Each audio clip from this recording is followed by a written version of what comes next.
Saudara, mari kita nyatakan kerinduan kita di hadapan Tuhan dalam bentuk penyembahan kepada-Nya. Sebab hanya Dia Allah yang layak dipuja dan disembah. Terima kasih ya Tuhan. Ku rindu setiap waktu hidupi kebenaran-Mu, bukan dengan kuatku, namun oleh Roh-Mu. Yesuskah yang ku pegang teguh.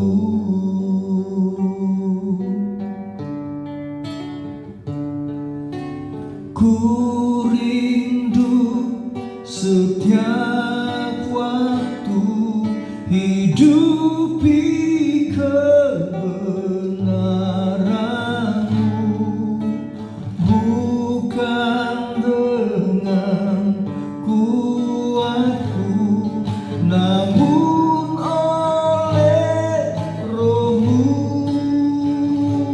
Yesuskah yang ku pegang teguh.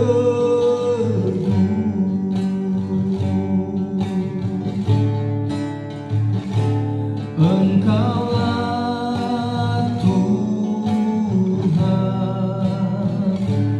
Engkaulah Raja, berdaulat atas hidupku, ku berserah penuh. Engkaulah Tuhan, Engkaulah Raja, berdaulat atas hidupku, ku berserah penuh, ku berserah penuh, ku berserah penuh. Biarlah kebenaran memenuhi hidup kami, karena kami tahu firman-Mu adalah kebenaran yang akan menerangi, menuntun langkah hidup kami sampai kepada tujuan yang Kau kehendaki. Dalam nama Tuhan Yesus kami siap menikmati kebenaran-Mu. Amin. Saudara, renungan Sabda hari ini sudah sampai di Mazmur pasal yang ke-80. Mari kita terus bertumbuh dalam kebenaran firman Tuhan supaya kita semakin kuat di dalam Tuhan. Kita membaca dari Mazmur pasal yang ke-80 ayat yang ke-18 sampai 20. Kiranya tangan-Mu melindungi orang yang di sebelah kanan-Mu, anak manusia yang telah Kau teguhkan bagi diri-Mu itu. Maka kami tidak akan menyimpang daripada-Mu. Biarlah kami hidup, maka kami akan menyerukan nama-Mu, ya Tuhan Allah semesta alam. Pulihkanlah kami, buatlah wajah-Mu bersinar, maka kami akan selamat. Konteks ayat ini berbicara tentang doa untuk keselamatan Israel. Bicara tentang Israel erat kaitannya dengan umat Tuhan. Dan kita sebagai orang yang percaya kepada Tuhan adalah tergolong umat Tuhan. Orang yang dipanggil dari kegelapan menuju terangnya yang ajaib. Dan sebagai umat Tuhan ada 3 hal yang perlu kita tumbuhkan di dalam kehidupan kita sebagai kebenaran yang penting yang kita pelajari dari Mazmur pasal yang ke-80 ayat 18 sampai 20. Yang pertama adalah kita butuh pelindungan dalam hidup kita, dan pelindungan sejati kita hanya Tuhan Yesus Kristus. Dikatakan, kiranya tangan-Mu melindungi orang yang di sebelah kanan-Mu, anak manusia yang telah Kau teguhkan bagi diri-Mu itu. Setelah kita menerima Yesus Kristus sebagai Tuhan yang juru selamat, maka kita tergolong umat Tuhan yang mendapat hak pelindungannya.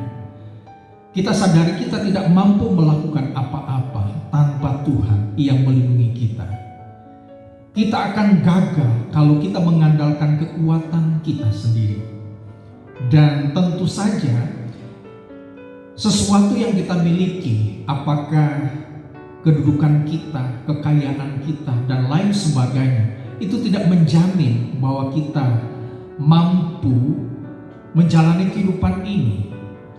Hanya Yesus Kristus Tuhan, Dia adalah jaminan dalam hidup kita yang akan melindungi kita. Yang kedua, jangan putuskan hubungan kita sedetik pun dengan Tuhan. Ini berbicara tentang sebuah keintiman yang terus-menerus ada di dalam hidup kita. Hati kita harus terus terkoneksi dengan Tuhan. Sebagaimana yang dikatakan, maka kami tidak akan menyimpang daripadamu. Biarkanlah kami hidup, maka kami akan menyerukan namamu. Hubungan yang intim dengan Tuhan akan membuat kita tidak menyimpang ke kanan dan ke kiri, tetapi kita punya arah yang tepat.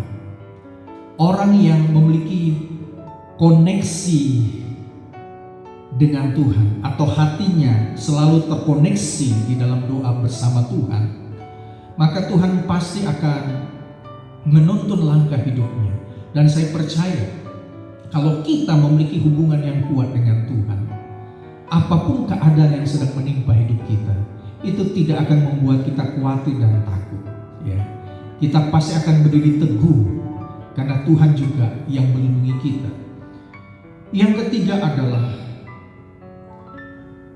biarlah kita selalu berpegang teguh kepada anugerah keselamatan yang Tuhan nyatakan di dalam kehidupan kita sebagai orang yang percaya kepadanya.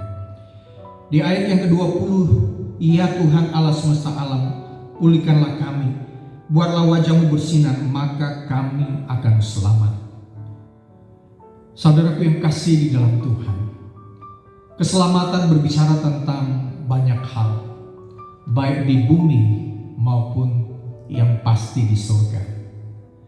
Ketika kita sudah menerima Yesus sebagai satu-satunya juru selamat kita, maka kita adalah orang-orang yang sudah pasti diselamatkan. Ketika kita diberikan kesempatan hidup dalam dunia ini, maka marilah kita kerjakan keselamatan itu untuk berbuat baik, untuk melakukan hal-hal yang bermanfaat bagi kemuliaan nama Tuhan. Saudara, biarlah kebenaran ini harus kita terus ingat dan kita tumbuhkan di dalam kehidupan kita sebagai umat Tuhan. Kiranya kebenaran ini selalu mendorong kita untuk selalu dekat dengan Tuhan dan bertumbuh dalam kebenaran. Kita berdoa, terima kasih Tuhan buat firman Tuhan yang meneguhkan hidup kami. Kami percaya Tuhan selalu bersama-sama dengan kami, melindungi kami.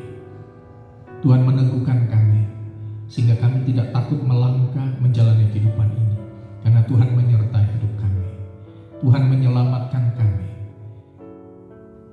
dan Tuhan juga akan memakai kami sebagai alat bagi kemuliaan nama. Kami bersyukur mengembalikan segala hormat hanya bagi-Mu, dalam nama Tuhan Yesus Kristus kami berdoa. Amin. Puji Tuhan, Tuhan Yesus memberkati kita sekalian.